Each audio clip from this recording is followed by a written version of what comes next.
पर्वत जैसे यूं खड़ा है, हद से ज्यादा ये एड़ा है। 56 इंच का सीना ये है, धरती फाड़ के ये आया है। जोर से बोलो ये तो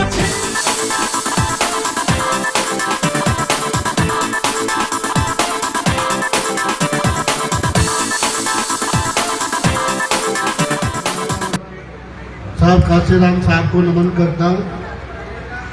और इस देश में करोड़ों शोषितों, वंचितों, दलितों की लड़ाई लड़ते हुए उनको गुलामी से बचाने के लिए संघर्ष करने वाले भीम आर्मी आजाद समाज पार्टी के राष्ट्रीय अध्यक्ष माननीय भाई चंद्रशेखर आजाद की सलामती की दुआ करता हूँ। वो सलामत रहें और इस भारत को, इस देश को गुलामी से बचाने का काम करें, भारत के संविधान को बचाने का काम करते रहें। और हम लोगों को जो भारत के संविधान में बाबा साहब डॉक्टर भीमराव अंबेडकर जीने का, मानवता का अधिकार देके गए, वो हमें हासिल रहे। मैं आभार व्यक्त करता हूँ केचवाड़ी गांव का, अपने साथियों का, भाई राजेश जी का, जो मुखर पत्रकारिता के साथ साथ एक जागरूक साथी होते हुए और अम्बेडकरवादी विचारधारा को जन जन तक, गांव तक पहुंचाने का काम कर रहे हैं। हमारे बीच में हमारे आजाद समाज पार्टी के प्रदेश के अध्यक्ष प्रोफेसर रामलखन मीना जी यहाँ मंच पर मौजूद है, मैं अभिवादन करता हूं उनका। हमारे साथी और भीम आर्मी राजस्थान प्रदेश के संयोजक भाई सुमित सहगल जी हमारे बीच में है। हमारे आजाद समाज पार्टी के अनुशासन समिति के राजस्थान राज्य के अध्यक्ष और हमारे जयपुर में प्रदेश के कार्यालय की जिनकी जिम्मेदारी है अमरचंद हरसोलिया साहब, और यहाँ मौजूद हमारे एडवोकेट सहाय साहब,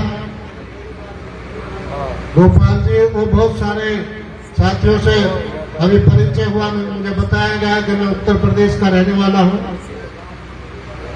तो पहले तो ये बताऊं कि मैं उत्तर प्रदेश का रहने वाला नहीं हूं, मैं राजस्थान का रहने वाला हूं। उत्तर प्रदेश तो ऐसे समझो जैसे मामा मामी, मामा नानान के चले जाओ। तो जब एक आफत आई थी इस देश में गुलामी के दौरान और हमारी बहन बेटियों की आबरू गांव पे थी, तब राजस्थान के सल्तनत की तरफ से, राजस्थान के लोगों की तरफ से एक लड़ाई लड़ी गई और दिल्ली पर चढ़ाई की गई। उस चढ़ाई में 1700 ईस्वी में हमारे पूर्वज यहाँ राजस्थान राज्य से महिलाओं की इज्जत और आबरू बचाने के लिए दिल्ली पहुंचे थे, संघर्ष करने के लिए।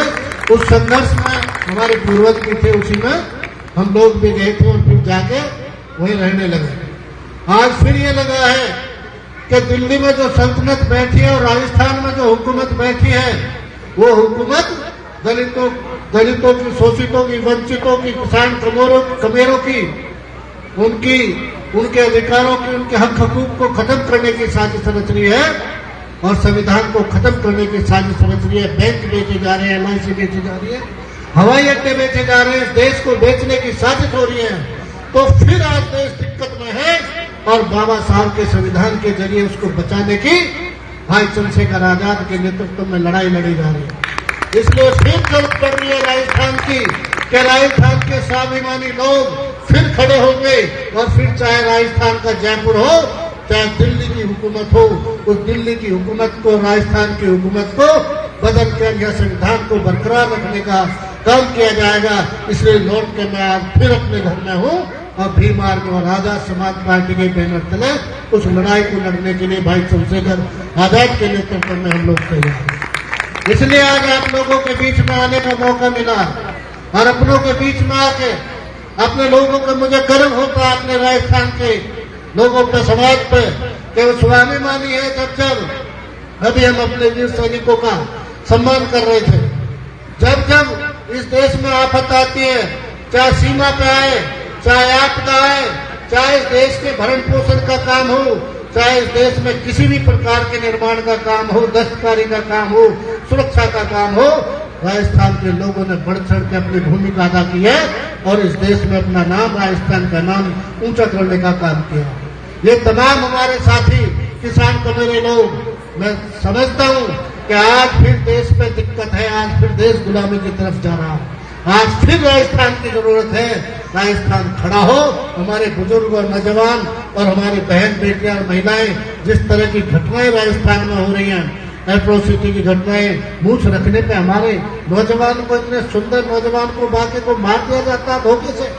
हिम्मत होती तो वो सामने आते, सामने लड़ाई लड़ते। जितेंद्र मेघवाल के 4 पर अकेला शेर भारी था, धोखे से मारने का, कत्ल करने का काम किया। भाई इंद्र मेघवाल को मटकी छूने पर मारने का काम किया, कत्ल करने का काम किया। हमारी बहन बेटियों के खेतों में, खलिहानों में जग लूटने का काम करते हो। ये जो सरकार है, इन हुकूमत को इसलिए बदलने की जरूरत है। इसलिए भाई चंद्रशेखर आजाद ने आह्वान किया, ऐलान किया कि चाहे मुकदमे 100 नहीं, चाहे एनएस 2-2, 4-4 बार नहीं, 5-5 बार लग गए, चाहे जिंदगी दांव पर लग गए, लेकिन मैं अपने समाज के स्वाभिमान को कभी भी गिर भी नहीं रखने दूंगा। उस समाज की लड़ाई में सड़क पर उतर के लड़ूंगा। और यदि आप लोगों ने मौका दिया, किसी भी सदन में पहुंचाने का मौका दे दिया, केवल एक अभी पिछले दिनों आप लोगों ने देखा, भाई भावुक होकर बोल रहे थे कि यदि किसी भी विधानसभा में उत्तर प्रदेश में एक घटना घटी, उत्तर प्रदेश की घटना को उन्होंने कहा कि यदि मेरा एक भी एमएलए उत्तर प्रदेश की विधानसभा में होता तो ये विधानसभा नहीं चल पाती, ये सरकार नहीं चल पाती। और हम गारंटी से कह रहे हैं, आप एक भीम सैनिक को किसी भी सदन में भेजने का काम कर दो। यदि सरकार को सुकून से बैठ जाए तो हमारा नाम बदल देना, हमें कह देना कि हम भीम सैनिक नहीं है, हम भीम आर्मी और बाबा साहब के सच्चे सिपाही नहीं है। इसलिए आपसे कहना चाहते हैं, इतना सुंदर कार्यक्रम आपने रखा, क्योंकि सांस्कृतिक कार्यक्रमों के जरिए हम अपनी बात पहुंचाने का काम करते हैं। काव्यों के जरिए, ग्रंथ के जरिए मैं साधुवाद देता हूँ अपने साथियों को कि उन्होंने इतने अच्छी प्रस्तुति बाबा साहब के बारे में, जिन्होंने अपना पूरा जीवन लगा के हम लोगों को न्याय के जीवन से उबार के और मानवता की तरफ, समता की तरफ, समानता की तरफ जाने का काम किया।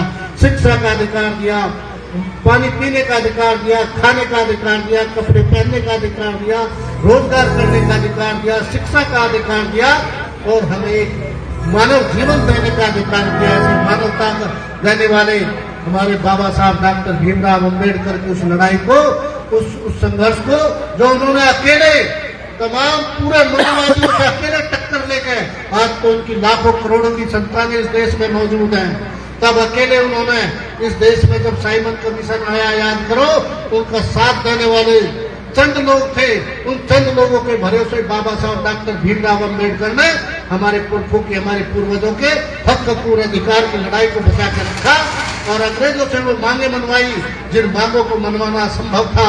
वो गांधी और नेहरू के साथ में डट के खड़े होने वाला बाबा साहब डॉक्टर भीमराव अम्बेडकर, जो लड़ाई हमें सौंप के गए थे, उस लड़ाई को हमें आगे बढ़ाने की जरूरत है। इसलिए आप लोगों के बीच में है भीम आर्मी और आजाद समाज पार्टी और भाई चंद्रशेखर आजाद कि हम पूरे ऐलाने जंग का ऐलान करते हैं कि कोई भी मनवादी अम्बेडकरवादी विचारधारा के सामने आएगा तो वो बच नहीं पाएगा। हम हर हालत में भारत के संविधान को इस देश में लागू करते हुए अपनी बहन बेटियों की इज्जत, उनकी हिफाजत करने का काम करेंगे। अपने बुजुर्गों, नौजवानों के हकूक की हिफाजत करने का काम करेंगे और इस देश में बाबा साहब के सपनों का मानने वाला, साहब काशीराम के सपनों का समतामूलक समाज स्थापित करके रहेंगे। इसी ऐलान और जंग के ऐलान के साथ मैं बहुत साधुवाद देता हूँ कि आपने हमें और हमारे साथियों को अपने बीच में बुलाया और बाबा साहब के नाम पर इतनी शानदार कार्यक्रम का आयोजन और आगाज किया। हम लोगों के लिए, हमारे लिए जब भी भीम की जरूरत पड़े, आजाद समाज पार्टी भीम आर्मी की, हमारा एक सिपाही, एक साथी आपके लिए हर अन्याय की लड़ाई में आपके साथ है, संघर्ष की लड़ाई में, मान सम्मान की लड़ाई में, हक हकूक की लड़ाई में आपके साथ है। इसको हम लोग मिलजुल के लड़ेंगे और हर हालत में बाबा साहब के सपनों को साकार करने का काम करेंगे। बहुत बहुत धन्यवाद। जय भीम, जय भारत।